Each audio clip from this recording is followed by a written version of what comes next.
Kylian Mbappe finally got everything the football world told him he needed.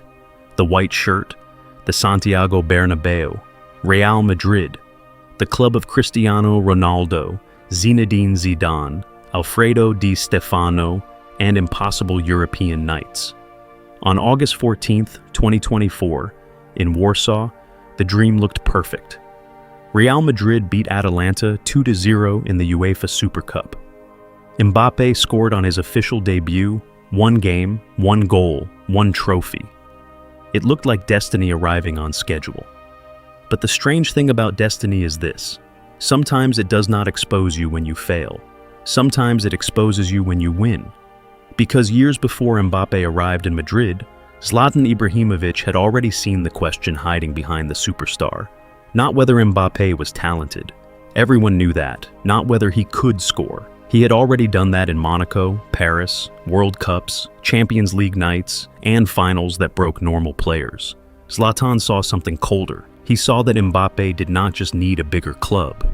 He needed a harder environment, a place where the badge was bigger than the player, a place where talent was not enough, a place where football would not bend around him. And that is the contradiction. Mbappe went to Real Madrid to complete his story. But maybe Real Madrid was never the reward. Maybe Real Madrid was the test Zlatan warned him about. The warning did not sound dramatic at first. It sounded like Zlatan being Zlatan. Mbappe once asked Ibrahimovic what he should do with his career. Zlatan's answer was direct. If he were Mbappe, he would go to Real Madrid. But the important part was not the club name. It was the philosophy behind it. Zlatan said that playing at home your entire career is easier. Leaving, packing your bags, going somewhere else, that is the adventure. That was not just transfer advice, that was a diagnosis. Because PSG had given Mbappe almost everything a young superstar could want: money, status, influence, comfort, the city, the project, the spotlight, the image of being the chosen son of Paris. But Zlatan knew comfort can be dangerous. He knew what it meant to leave Sweden, go to Ajax, Juventus, Inter, Barcelona, Milan, Paris, Manchester, and Los Angeles. He knew that every new dressing room asks the same question: who are you when nobody owes you anything? That was the question Mbappe had delayed. And in 2022, when he chose to stay at PSG instead of moving to Madrid, the world saw loyalty, power, and ambition. But Zlatan's warning suddenly felt sharper, because staying home was not only about geography, it was about control. It was about being protected from the hardest version of the truth. To understand why the warning mattered, you first have to understand how impossible Mbappe looked. This was not a normal prodigy. At Monaco, he exploded into European football with a kind of speed that made defenders panic before he even touched the ball. In the 2016-17 season, Monaco won Ligue 1 and reached the Champions League semi-finals. Mbappe was not just a kid in that team. He was the acceleration point. Against Manchester City and Borussia Dortmund in the Champions League, he looked fearless, not reckless, fearless. Then came Paris. PSG did not just buy a winger, they bought the future of French football. And for years, Mbappe delivered the numbers that made every argument difficult. Goals in big games, Ligue 1 titles, domestic cups, Champions League knockout nights, a club record scoring legacy. Then came France.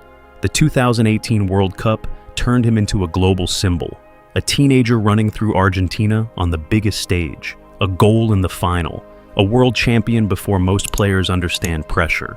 And then, in the 2022 World Cup final against Argentina, he did something almost unreal.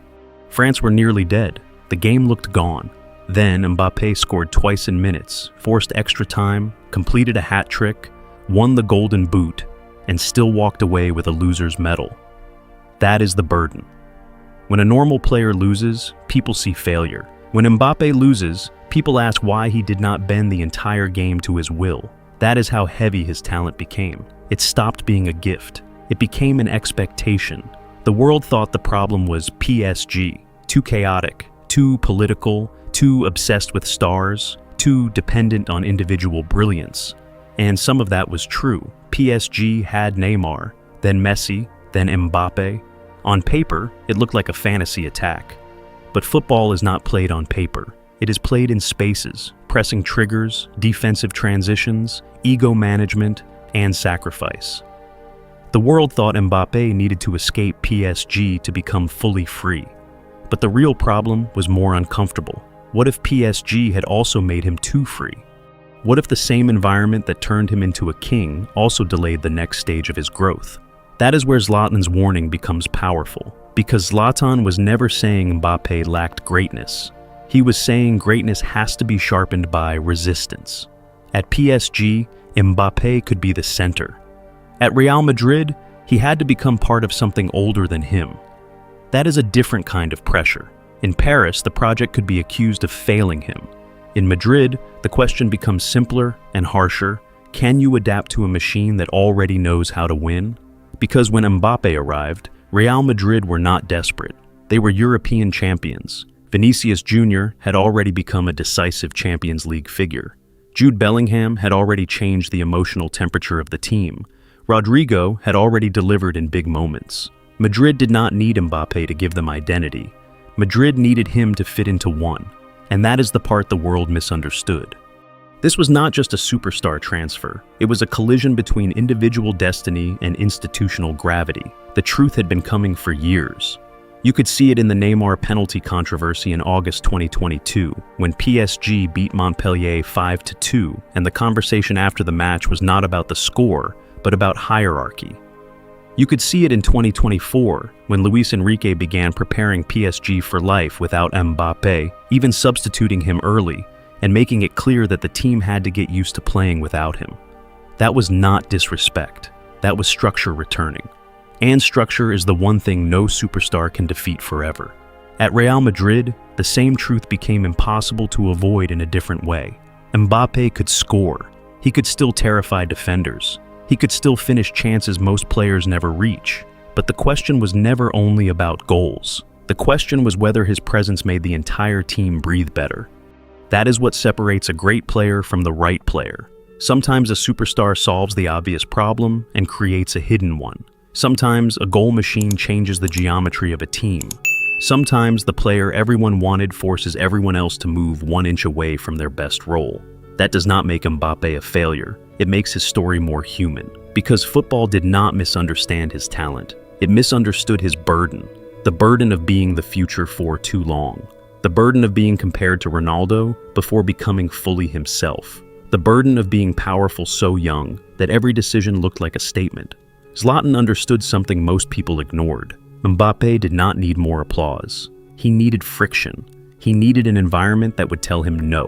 A team that would not orbit him automatically. A shirt heavy enough to ask him to change, not just shine. And maybe that is why Madrid matters. Not because it proves Zlatan wrong, because it finally tests whether Zlatan was right. Kylian Mbappe is still one of the most dangerous footballers alive. Nothing about this story erases Monaco.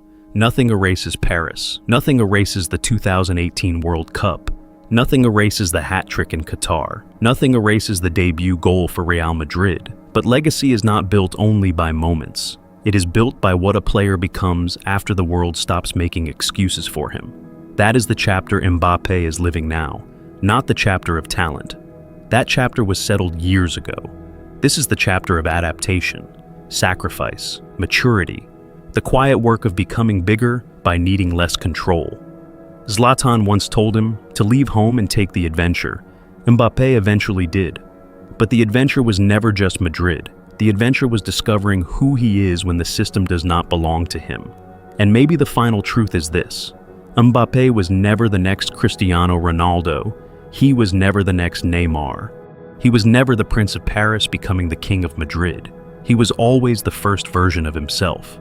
But to become that, he had to leave the comfort of being chosen. He had to enter the place where football does not care what you were promised. It only cares what you become. And if Zlatan was right about Mbappe, then the next question is even bigger.